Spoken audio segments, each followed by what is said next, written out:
Hello, welcome to another Train Sim Classic video. Today, we're going to take a look at something I've been looking forward to personally. The Rio Grande Southern's route from Rico to Placerville. Now, this is set in the 40s. The Southern, as it was called and known by its locals, eventually closed down in the 50s. So this is kind of like the last gasp, because it was kind of booming during World War II. They were one of the areas to be able to stay in production via the government, mines and all that good stuff, oddly enough. But a few years later, it died down.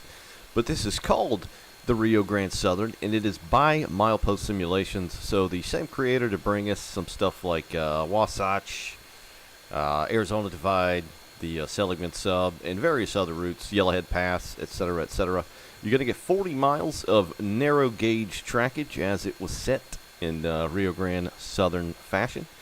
And you're going to get to cross the 10,000 plus feet of Lizard Head Pass around the Ophir Loop. You're also going to get the 10-mile Telluride branch, which is included. Vance Junction to Pandora, Colorado. You're going to get the Baldwin 1903 K27282 for Rio Grande Southern, naturally, and then later DNRGW. You're going to get multiple liveries. As far as the tender, the locomotive's the same. You're going to get different tender liveries, and then you're going to get one with and one without a plow. You're going to get boxcar, gondola, tank, flat, stock car, caboose, and 8 scenarios. So we'll go ahead and take a look at the map here. We're currently in Placerville, which is way on this side. So this is, for those that are unaware, this is like southwestern Colorado. And this was all, there were just narrow gauge railroads that crisscrossed just this general area, this general region. And this is one of the bigger ones, headed and heralded by Otto Mears, who started actually creating a lot of tolls for these various areas to and from these mines to toll, these people trying to come make a quick fortune. And then he later on built the railroad through here. And it was mainly a connector railroad to the larger railroads in the area. And then, very much larger railroads running east and west and so on and so forth. But I normally start looking at the route. We'll go ahead and start looking at the, what the fuck? Hello? Okay.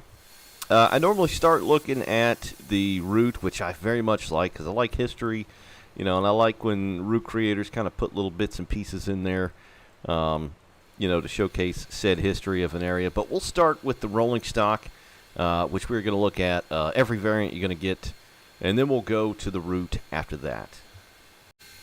Alright, so we are now settled at Rico, which is the very bottom end of the route. We were in Placerville just a moment ago, and just a little bit about the railroad itself, as I tend to like to do with these videos. The Rio Grande Southern was a narrow gauge railroad in the southwest region of Colorado, as noted earlier. The line primarily ran from Durango to Ridgeway via Lizard Head Pass, so this is kind of like the middle portion of the entirety of the route, and it was operated from way back in the 1800s with the big mining, silver, gold boom, all that, from 1891 to 1951, when it eventually shut its doors for good, mainly to transport silver from mining communities like Rico, which is currently where we're at, and Telluride, which is down the Telluride branch.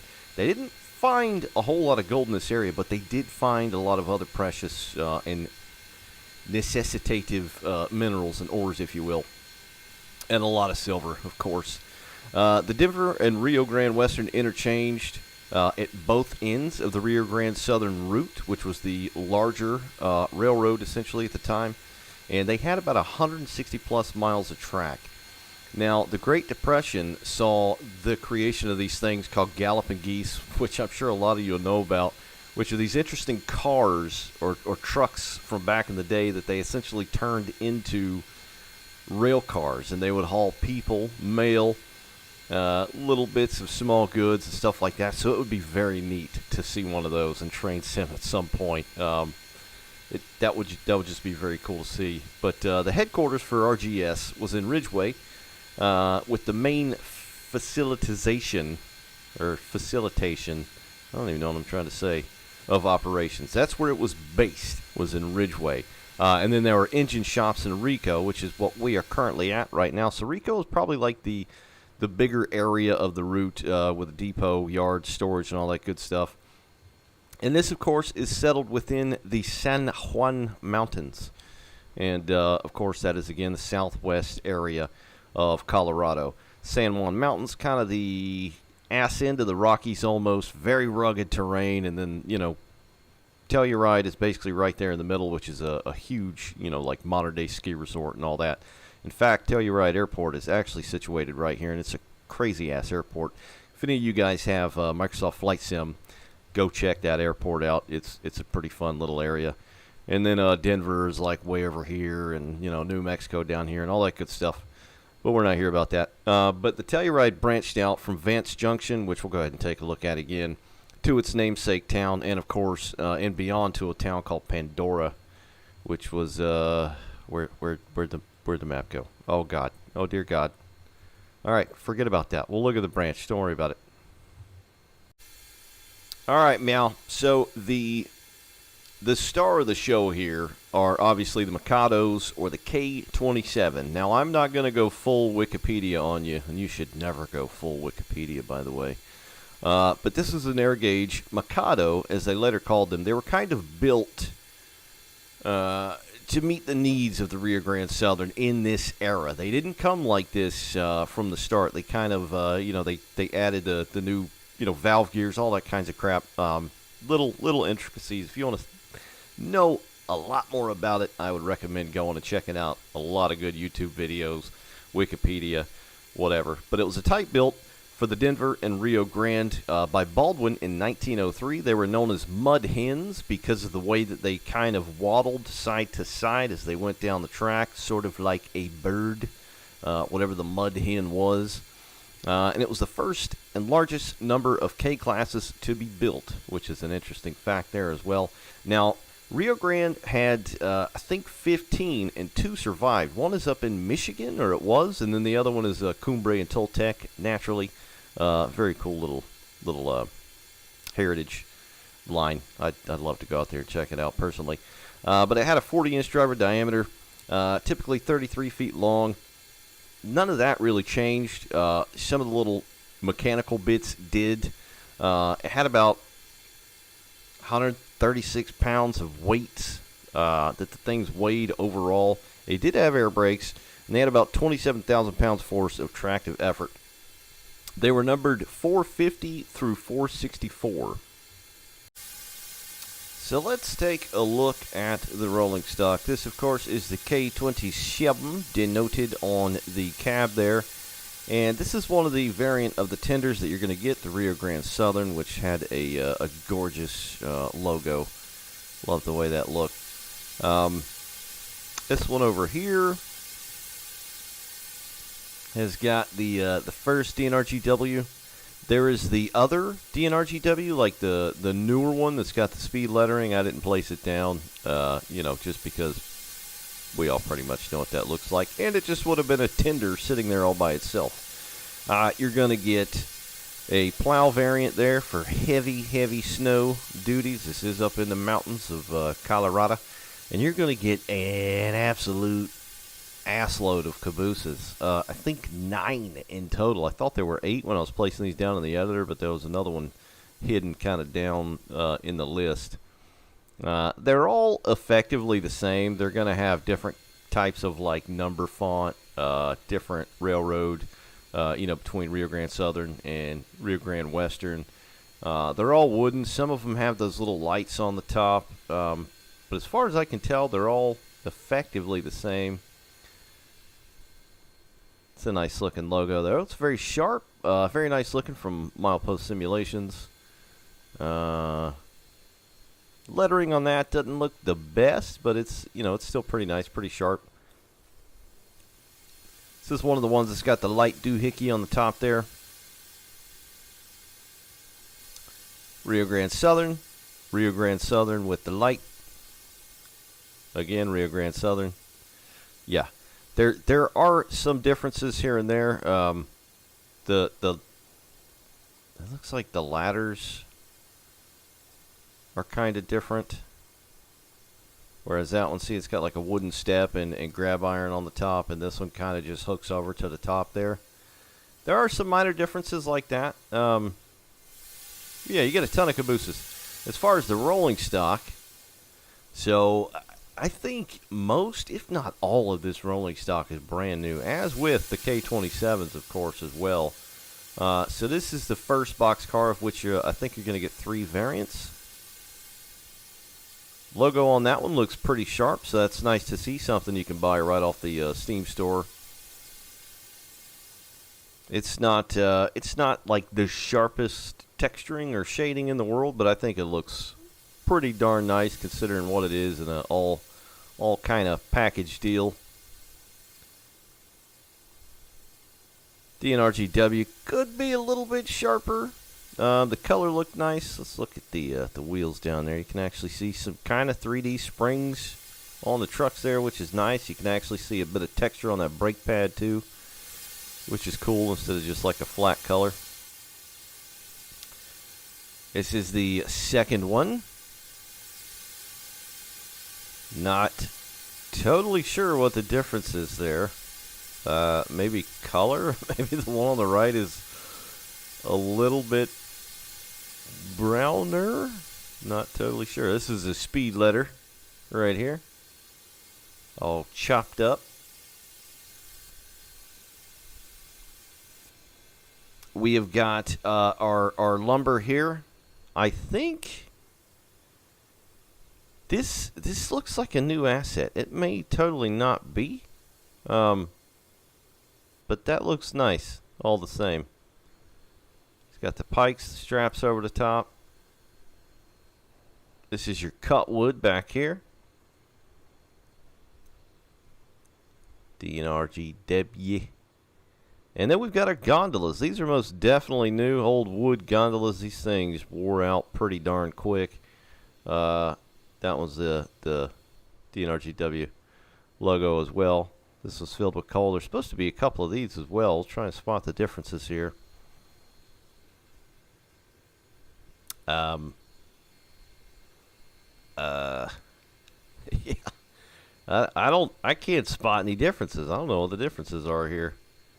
Logos? Oh no, it is a different one. So that's the Royal Gorge Route Scenic Line, and then this one's got Scenic Line of the World, Royal Gorge and Moffat Tunnel. Aha, this one's Rio Grande. It's definitely a lot more red-er. Here we have the stock cars. So I got one empty, and you can hear the stock in there. And by stock, they mean livestock. So sheep, I think sheep predominantly were in this area that they'd move to and fro. Maybe some cattle, hogs, things like that. But I think it was predominantly sheep, goat. And then this one's full, so there should be models in here. Man, they got them packed in there. Look at these poor little sheepies. Hey, buddy. You're going to make a delicious lamb chop. Yeah, they got them packed in here. Lots of sheep. Very cool. So I like the ambient sound. That's nice. The stock cars. And then we got the tankers. So it's just one tank. Of course, you get two. You empty and loaded for everything. And these look pretty nice as well. I mean, to all be, a lot of this new and freshened up for this entire package.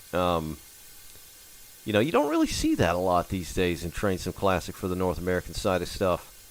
So it's nice to have a nice little package with everything here. Let's go ahead and take a look at the locomotives. These look pretty good as well. I would definitely say he's touched up on his texturing over the years, and by JL at Milepost Simulations, he largely does a lot of the stuff by himself. And you can definitely tell some of the texturing has been topped up over the years. Comparing just to like, God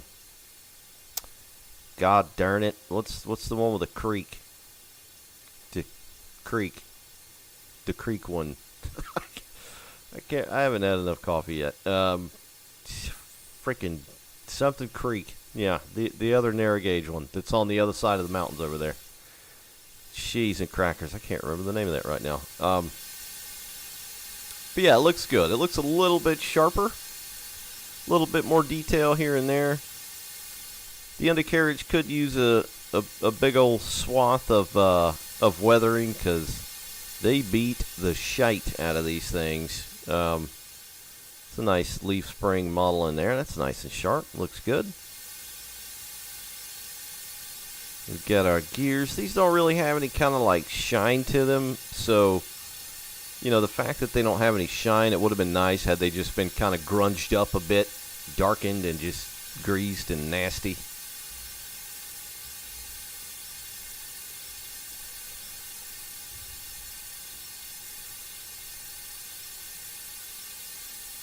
Yeah, this model actually looks pretty good. It's kind of hard to tell by the media photos that were posted. You know, but for like an all-in-one package, I'm not saying it's like a higher, you know, quality that you might see, say, from like Machine Rail or Smokebox.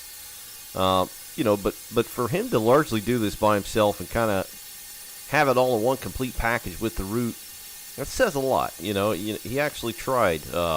You know, whereas a lot of devs just don't really seem to nowadays. This one's got the big-ass, ginormous zombie plow on the front. Looking very sharp. Alright, let's give these safety valves a break, shall we? We'll hop in this guy here. Make sure we're lined out. Man, I was way off in the map. So as soon as you click on one of these trains, the brakes will just start going cray-cray. I can hear it rolling right now. Yeah, it's rolling.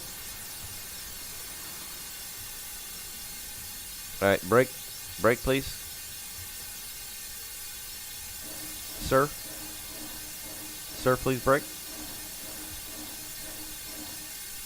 There we go. She's slow and dying. There's our headlight.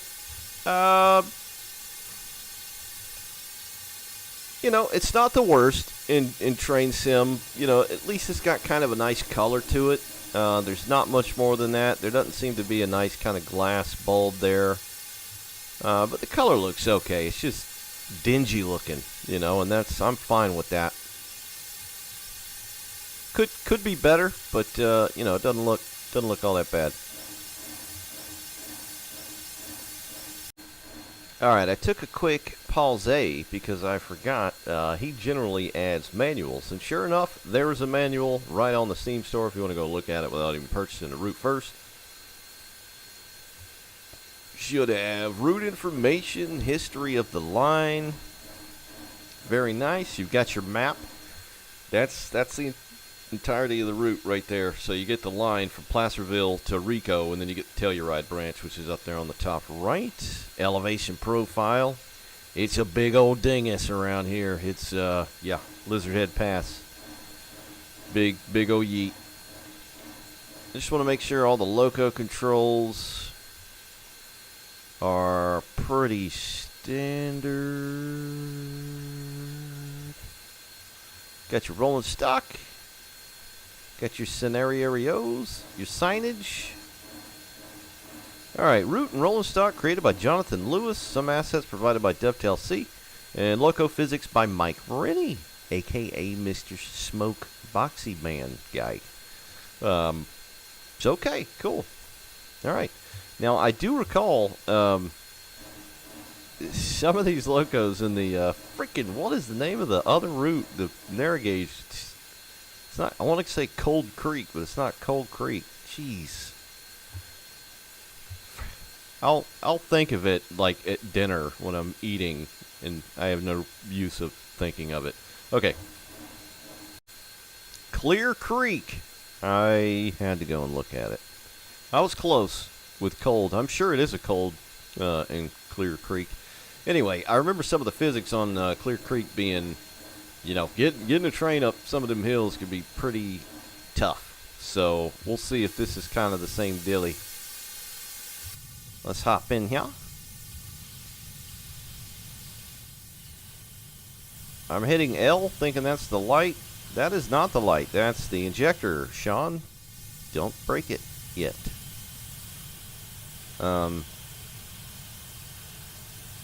That's our lamp right there. That's actually kind of cool. You left click on it and hold it to extinguish and then back on.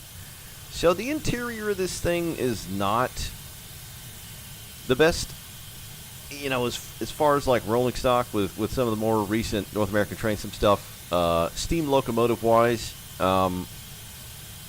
it looks about on par for the Clear Creek stuff. Maybe sharpened up a little bit, but it's all just kind of very blocky, if you will, and very muted.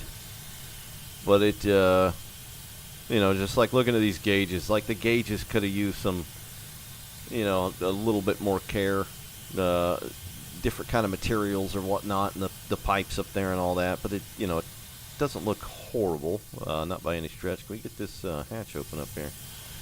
Let's see what our views afford us. Engineer, middle, fireman. See if we can get these doors open. Very nice. So just like Clear Creek. What about the windows? Were the windows already open? I think they were. They don't make any sound. Eh.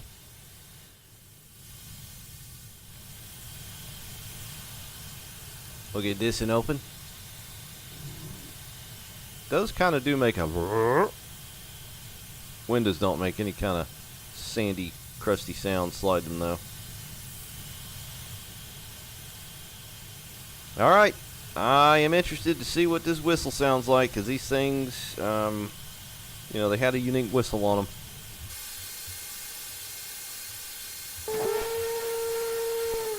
No, that's not good.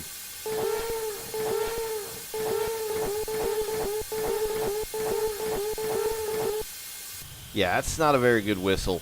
These things had unique sounding whistles on them. Part of the allure of a steam locomotive is the whistle. I'm not going to lie. Like, I think that's a really big part of a steam locomotive. So, that definitely could have been better.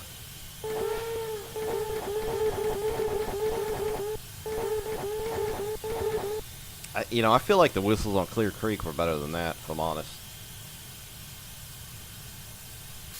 Check the bell. Sounds like the same bell from Clear Creek.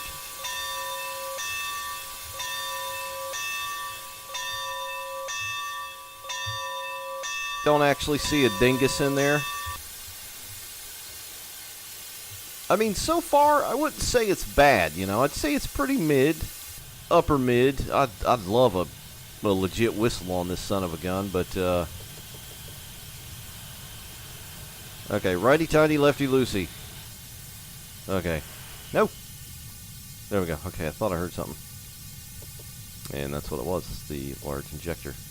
Alright, 50%. Loco brake is on full. Let's release the train brake. Yeah. So it doesn't have advanced braking. I'm sure a lot of you are as delighted as I am. It doesn't have really good brake sounds. That thin kind of wood clicky noise. The air release sounds okay.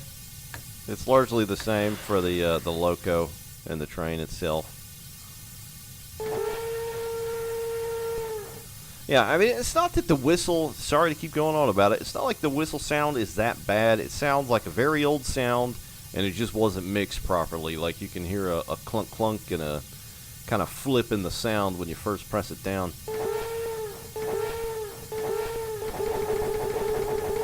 Yeah, it's not very good. Alright, let's give her some juice. Drain them cocks.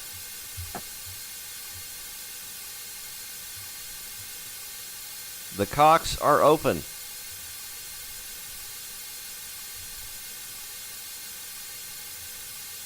All right, there's 35% on the rig.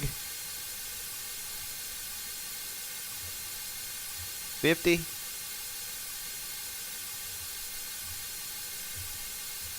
70. 85. There we go.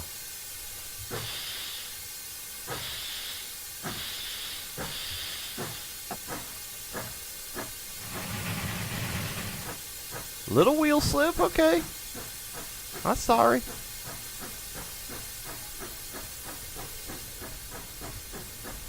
These sounds sound familiar too to Clear Creek.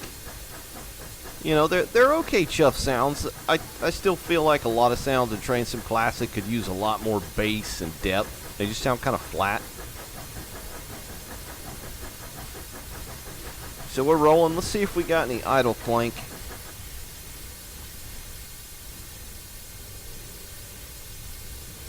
Yeah, I'm not hearing any kind of idle clank. That's a shame.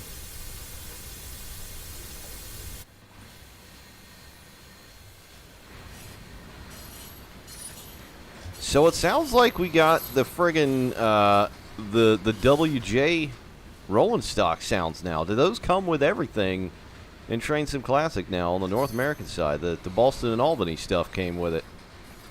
These are the same. Shut it. I'm not sure. I'm not sure that, you know, cars would have ideally sounded like this back in the day. But it's nice to have better rolling stock sounds. I'll give them that. Which, you know, I didn't really go over in the Boston Albany video because I didn't even realize it until playing it almost, you know, half a week later.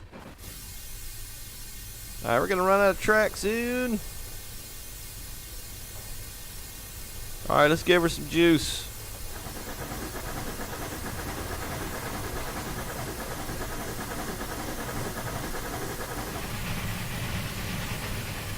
I do like the wheel slip when you give it too much stank, so that's nice.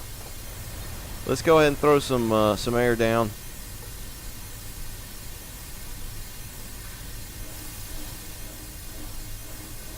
So you got to go to almost 80% on the HUD to start applying. Oh dear God. All right, so I'm going to hold it lapped right there. We're slowing down. Slowly but surely.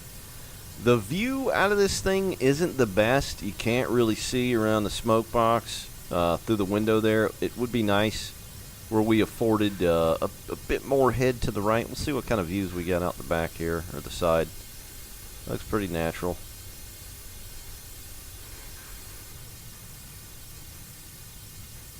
Alright, now let's back this son of a gun up, and I'm going to try and back it onto the 80 cabooses I got sitting back there, and we'll see if we got anything special in that. So we got her stopped. We're backing up the line now, and I was just noticing the chuffs look pretty nice in the smoke. They seem to sync fairly well. Overall, this thing isn't too bad, you know. And it feels pretty good too, physics-wise, because this sumbitch will start wheel slipping. Alright guys, we had a bit of a mishap and I didn't slow down in time, so I slammed into the line of caboose, and it was a little comical, not gonna lie, because the moment it happened you could hear the livestock and the stock cars go crazy, and then it just, you know, it did the train sim thing where it ended. So anyway, I laid a caboose down here behind the one on the plow with the plow. I think it's going to be largely the same, it would appear. We'll do the whistle anyway. Yeah, man, that's a shame. Okay, yeah, plow looks nice though. All right, let's get in the caboose.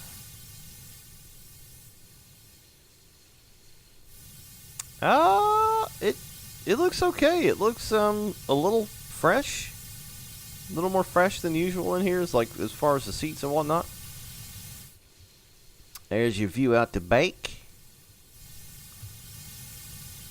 Your front. So you can't actually like go down in there. So that's a shame. Yeah, so the rolling stock overall, I wouldn't say it's as good as like some Steam locos you'd buy individually. But for stuff to come with the root, it's okay from what I've seen so far. It's very upper mid. Damn, I'd love a nicer whistle.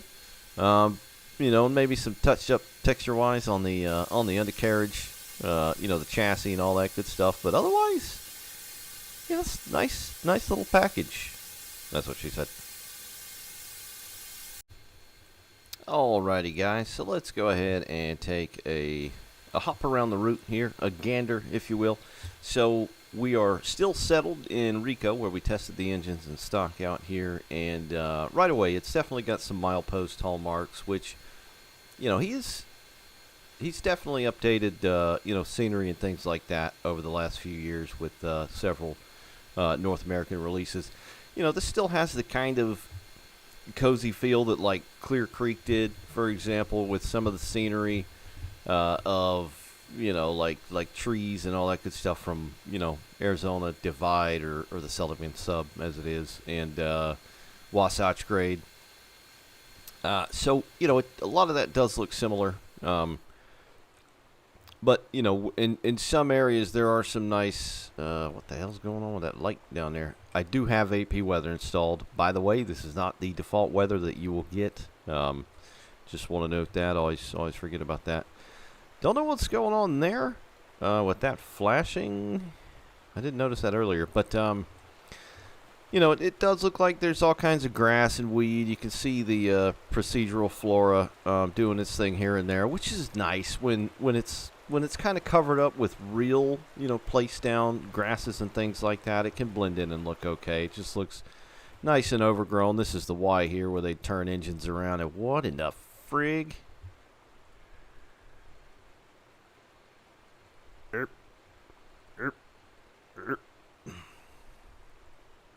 Yeah, not totes sure.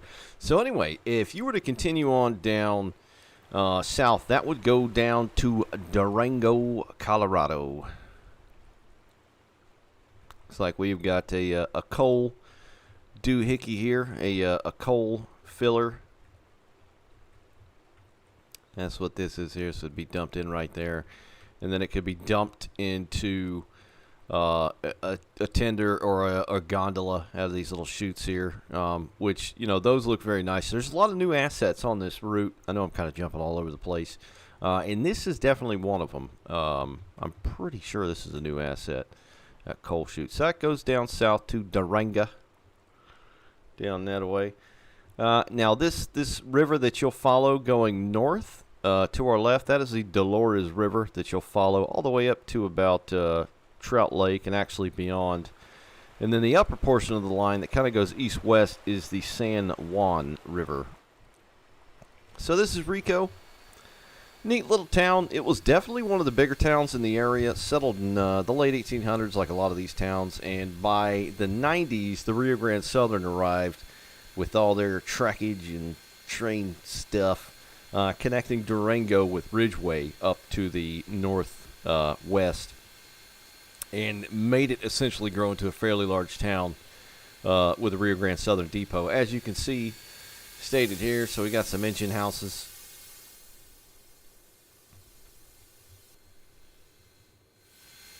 Side of those look pretty nice. I want to say that building might have been reused. It looks pretty sharp, though. Maybe that's new as well. I feel like I recall some of those older engine houses like that, seeing them before. Here's the old station here, complete with the 40 set of cars. It's the same kind of cars you'll see on like the Wasatch Grade up through Utah. Nice looking station house. Looks very appropriate in what these look like. For the most part, it's definitely got the era and the region look to it. I'm not seeing any kind of Rico signage unless I'm just completely blind. But the station itself looks good. It's got nice colors and all that. Big ass water tower here.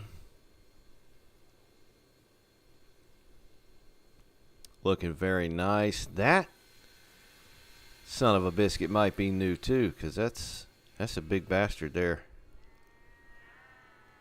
Oh, shut it. The livestock. You got the town up on the hill there, which is a fairly small town. I mean, it was big back in its day, but now it's fairly small. Sweet Jiminy Cricket. That's neat. I've never seen that in any of this stuff before. It may be in other routes across the globe, but as far as like North American stuff. So you got these buckets going across here. That's pretty neat. Where do they go? Nowhere. Yeah, they'd probably go on down into the mountain somewhere up there. But that's pretty neat seeing those flow by. Maybe stuff like this was on Clear Creek. I don't remember. Let's pause it. That's pretty neat. The little hung gondolas or buckets there.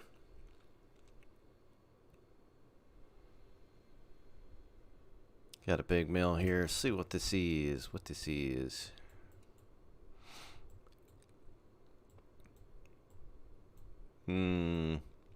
It doesn't say what it is, but I'm assuming it's something to do with one of the larger mines in the area. It's got to be. So I'm fairly certain coal guns pull through here and get filled up. And that's where that coal's coming from. It's coming down the side of the mountain there. I would think. So yeah, it's got a lot of passing sightings. A lot of tracks, and by a lot, a lot for the day and what it was. You see the milepost down here as well. 66, looking good. And the distant scenery so far, man, looking on the sides of these mountains and whatnot, looks pretty darn sharp. Sometimes it loads in kind of late. I don't know if that's my dying SSD or just train sim being train sim. But yeah, we got some nice 2D vegetation. Like, I know it takes a lot of time, but you don't have to have 3D trees everywhere. Just as close as to the track as possible, and then just fill the mountainsides or distant scenery with 2D, and you're jamming. But, all right, let's keep on trucking north. Headed north, you'll have a little bit here that kind of runs through this canyon north of Winkfield, which isn't too far north of Rico. But coming through here, it definitely has a drier, more arid kind of vibe to it, and definitely looks like a lot of the milepost stuff with these kind of, arid, muted tones. But placement of foliage does look like it's been updated on this route. It's not looking bad so far. So we're just north of coke ovens. There's a water tower back there, and there used to be coke ovens here. Not like the soda. But I just want to take a moment and applaud the use of grass, because in some of the older milepost routes, it's just kind of barren. And I feel like with Train Sim Classic and just any Train Sim in general, the foliage or the flora plays a very important role. And so this through here, a lot of it is fairly wide open. They went through these mountain valleys on purpose because it was easier. So you'll have a lot of open spots like this. So this does look pretty nice vegetation-wise. Here we have the first of many large trestles. A lot of these were hand-built and brand new to the route as well, new asset-wise. Cutting between or cutting across this creek coming down the mountain here, which looks very nice. The rock placement looks pretty nice and smooth along there. I don't see any crazy, like, jarring edges that really stick out. Yeah, definitely looks nice through here. This is up the line a bit more. This is near Gallagher, little whistle stop or nothing really. Little area called Gallagher. And there's several trestles that you'll see here as well, which this just looks pretty damn stunning, honestly. Nicely placed, very clean. The embankment all around there. You can tell it climbs too, because look how much higher this bit is versus that over there. And then around the bend up there should be Trout Lake.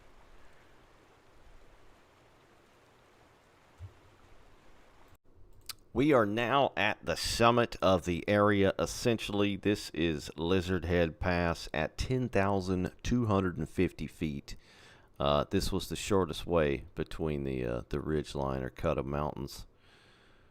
And it's very wide open up here. It doesn't really seem like you're on top of a mountain because you got huge mountains all around you, but you're at 10,000 feet up here. There should be a siding, a passing siding. Very nice. Got a little bunkhouse or station office there.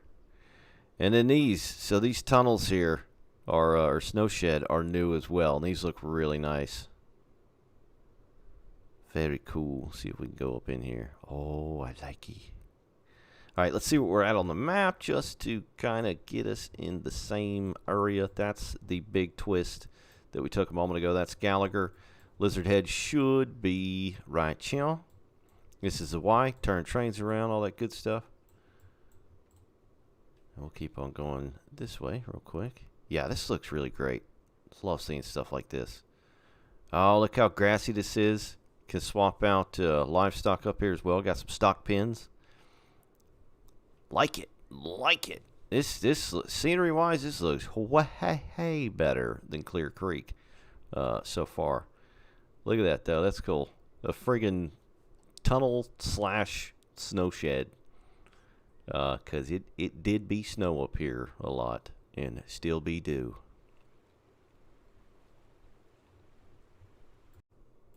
Alright, continuing north down the other side of Lizard Head Pass is probably the largest body of water in many, many miles in this area. This is Trout Lake. Very eloquently named, yes, I know. But it started with fur trappers crisscrossing the area, and they'd kind of stop and camp here. But Rio Grande Southern eventually ran the line around here in the 1890s, and they used the area as a watering station with a very large water tank, and there should be a trestle over there, which still survived to this day. So it should be there. It still is here to this day. They used to let cars drive over it. Now it's a protected historical piece of land. But damn, it looks good through here, man. It looks really good. See if we can find it down here. It should be right down here because it's kind of a little horseshoe curve down here around the creek. All right, well, there's the trestle. I'm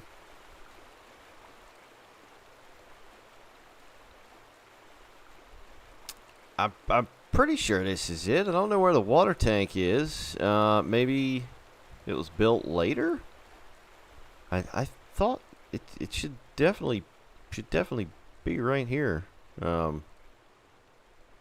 I'm pretty sure it was there. I don't think he would have missed that. Like, you know, the guy that built this route, you know, came here physically and did, you know, due diligence, information-wise and whatnot. So maybe it was built later. I'm pretty sure there should be a water tower there, though. But a quick little boop bop about those big-ass mountains in the background.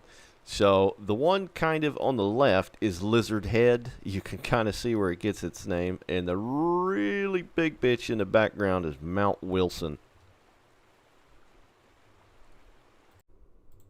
All right, here's a water tank. This is the Trout Lake sighting. We are on the Lake of Trout.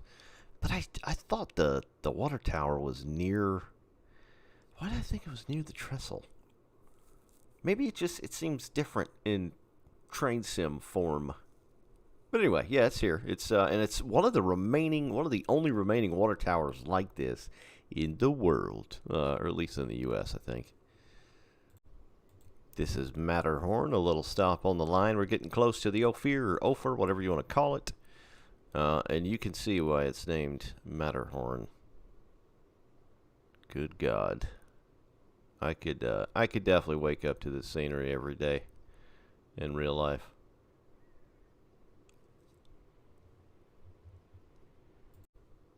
And here it is, guys, the famed Ophir or Ophir Loop. But it was also a town, not just a loop. It was another mine camp settled in the late 1800s for primarily gold. There wasn't a whole lot in the region, but they did find some gold here. And the railroad loop itself has 9 trestles over 2 miles worth of a horseshoe curve on 3% grades. So this is the top of it right here. This is where we came off, and this is the quickest way they could find down through that valley here. Oh, auto mirrors.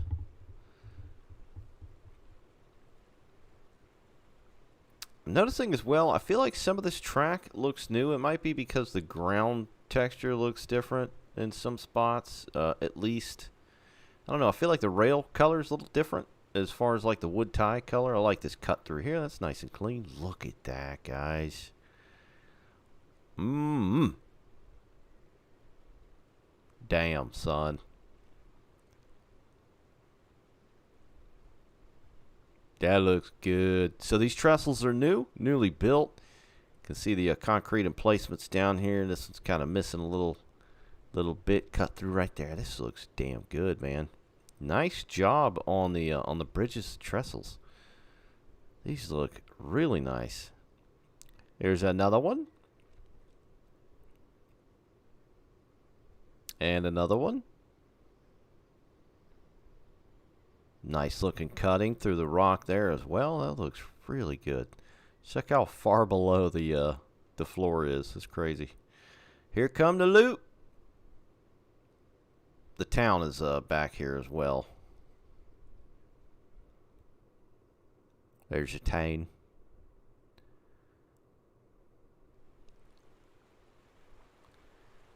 Ophir or Ophir, whatever you want to call it. I do like the signs. Those are new signs as well, and they are appropriatedly named.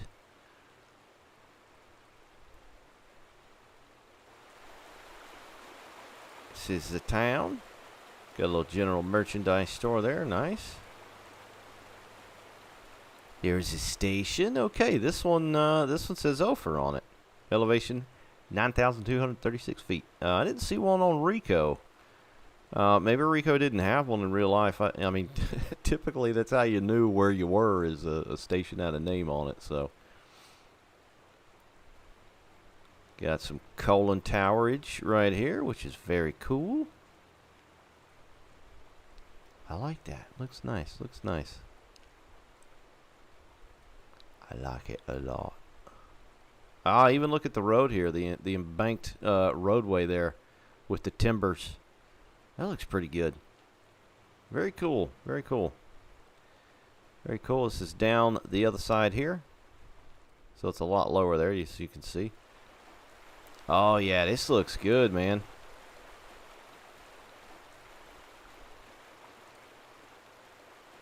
Really good looking bridges. All these are brand new. He had to build these for the route specifically. Some more nice rock cutting as well. Keep on zooming down. We'll get almost to the floor down here. Yeah, it's going to be challenging getting up and down this. I shite thee not. There's the upper line there. A lot of times, even small trains back in the day would have, 2, 3 engines married up. 2 pulling, 1 pushing, vice versa. On a small train, too. This is Butterfly, just another little quick sighting. Flutter by. Another huge trestle.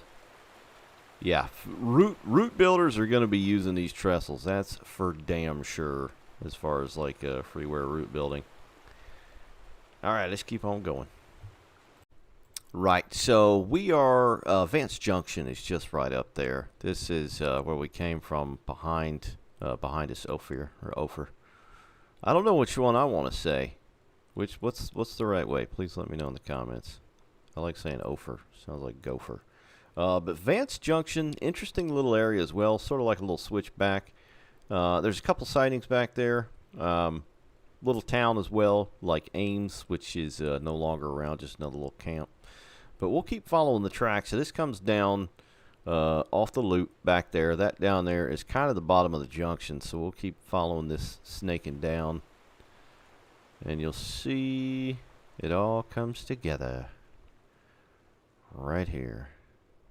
Very cool. Got the old coach car. It's sort of like a little place to wait. Maybe like a little diner, something like that. Another one there as well. That's pretty neat. So we'll go ahead and head back this way real quick. As you can see, it goes right down, looking at the grade on the right versus grade on the left. Good night. Just look down, straight down at the end of the screen there. God, that looks amazing. That looks amazing. He's definitely getting better with mountainous route building. This is Ilium. A little Y right here. Some livestock pens. And whatever the hell else they might have done. Mainly turn an engine or a train around right there. Keep on following it this way. That's Anderson, Mr. Anderson. And then this, I guess we'll go check out the Telluride branch first. This should loop around and go up to the Telluride branch. Got a crossing right there.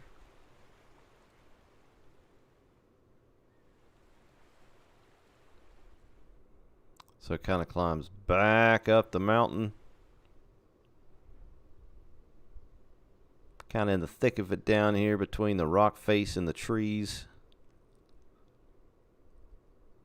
Track looks very nicely laid. I'm not seeing any weird like floaties or anything. There's another milepost. Looks dang good. Dang good. This is essentially Telluride right here. So in real life, fairly sizable town. Probably one of the biggest towns in the area right here. Is all situated in this canyon floor valley down there. The airport is actually over there now, and it's a tricky ass airport to fly in and out of. Closes often in real life due to inclement weather. We'll keep going this way. So that's the San Miguel River down there. A little bit bigger river. That one flows kind of easterly westerly instead of northerly southerly, like the Dolores that we started on in Rico. And they named Rico because I believe it's Spanish for rich. So yes, big brain Chad moment. They they found some gold and silver and ore, and they were like, we're just going to name it rich. And so they tried to make it fancy and just called it Rico. Plus, there were Spanish expeditions in the area way hundreds of years ago that came up through Central America. So that had a lot to do with it as well, naming it Rico. Very wide open area. This doesn't seem to have much on it, sadly. I don't know if that's Keystone right there. I don't know if he really planned for people to come back here. Either that or my computer's slowly dying. Very wide open valley through here, and it kind of dead ends down here in Pandora. It's kind of a neat area. Big ass mine back here. I think some semblance of a mine even still resides here today. Right at the end of this valley is a dead end. It's a neat looking area. The scenery in some of these larger fields don't look as good as back from the way we came, but that makes total sense because it's just a much larger, swath of land versus being in a narrow valley back there. All right, let's go ahead and get on up to Pandora. Alrighty then, this is Pandora. It was a booming town back in the day. Started just like this whole area. Gold rush, gold boom, silver, all that. But it's east of Telluride, back behind us, settled in the late 1800s, obviously. But primarily it was used as a mill for the large local mines in the area. So they would have to saw beams to dig, into the mountain or the ground or whatever, just to support the tunnels that they were mining. So that's primarily what was down here. It's a fairly large area. San Juan Oil Company. These might be new. Those definitely look new. They're sharp. The textures are a little cleaner on there. Those look like new assets, so very nice. This is the town. Take a look at the little station house. Does this one have a name? It does not. Interesting. They've all kind of got that same vibe. Got some more old cars put down in the dirt there for bunk housing or whatever the hell. Another big ass water tank.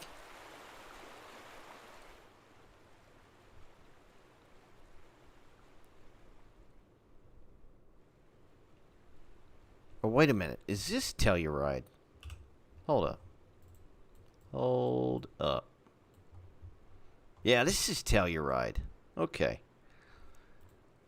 I was going to say, this is way too big for Pandora. So Telluride's got a cool story as well. I was thinking this is Pandora. Pandora's at the very end because I was like, I don't see a big-ass mill.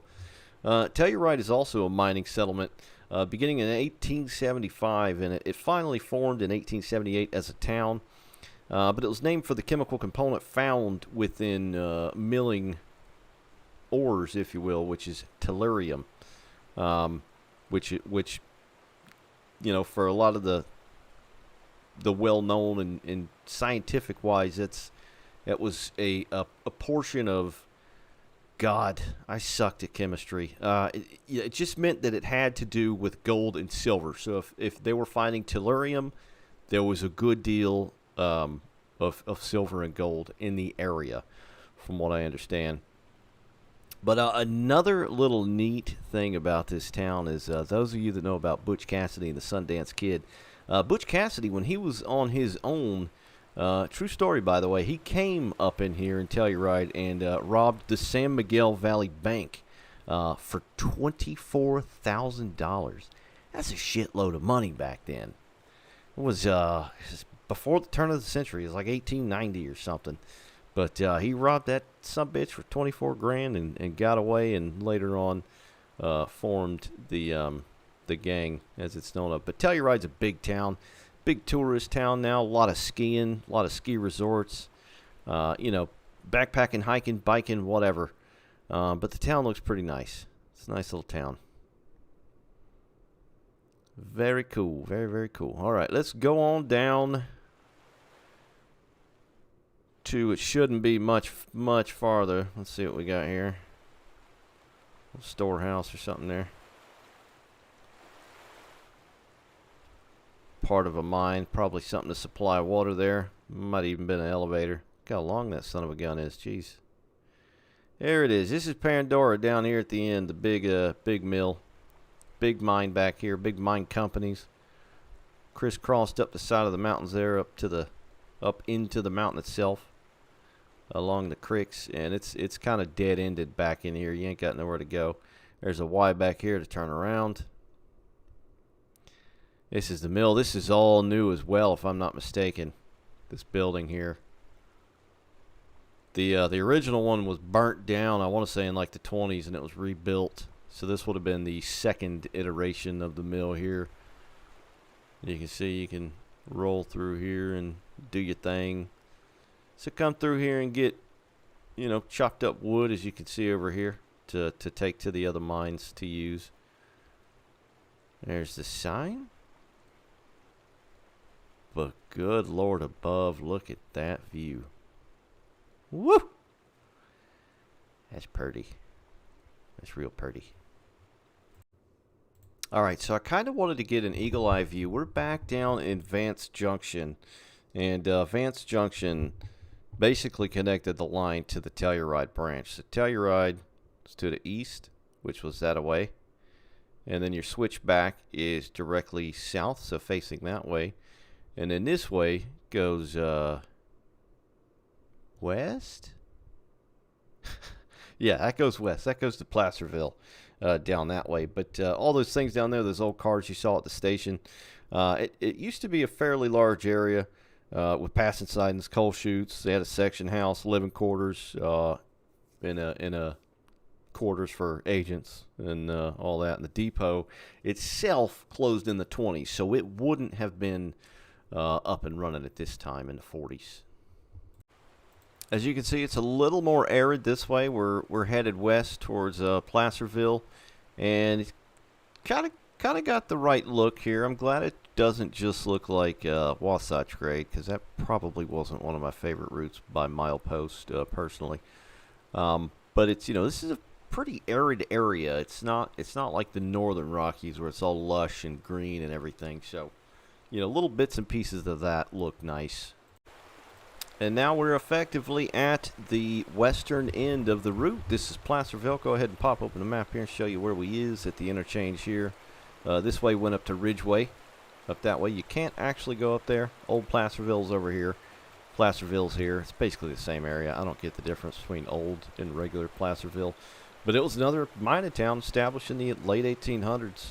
RGS placed a depot here, and it kind of blossomed from there, like a lot of these areas did. And by the early 1900s, the area produced about 30% of the world's vanadium, which was kind of a big deal in this area. But this is old Placerville here. Fairly large depot, got some passing sightings as well. The buildings still look pretty faithful to the area and how the Rio Grande Southern would have had them. Not a very huge town, not as big as Rico, I would say.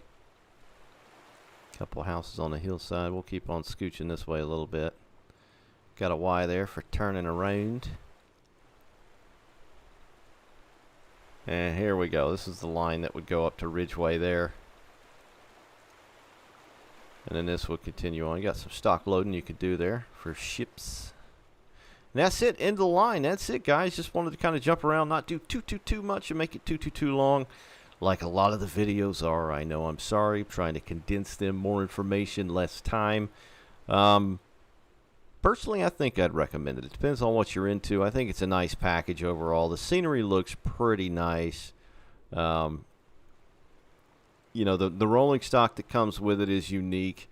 It's not great, but it's not terrible. I'd say it's kind of midway. And for it to all kind of be in one little package deal altogether, you know, sure, especially on sale. If you're really into it, yeah, maybe full price, $40 is still a lot, but on sale, for sure, because it is a nice looking area, and it would be challenging running some of these grades and areas. It'd be neat as hell to see a Galloping Goose at some point. Maybe some of the older engines that came before the Mikado K27s. But overall, not a bad deal. It seems a little more together than the last B&A route, which, you know, again had nice scenery, but a lot of the rolling stock was just, you know, broken and all that. But that's it, guys. Rio Grande Southern by Milepost Simulations, now available, $39.99. It's actually on sale right now as of speaking, the 24th of March. 2023, so I think you can get about $4 or $5 off. But that's it, guys. Hope you found it somewhat informative and a peek into the route itself. And as always, I thank you very much for watching, and I'll catch you next time. Take care, guys.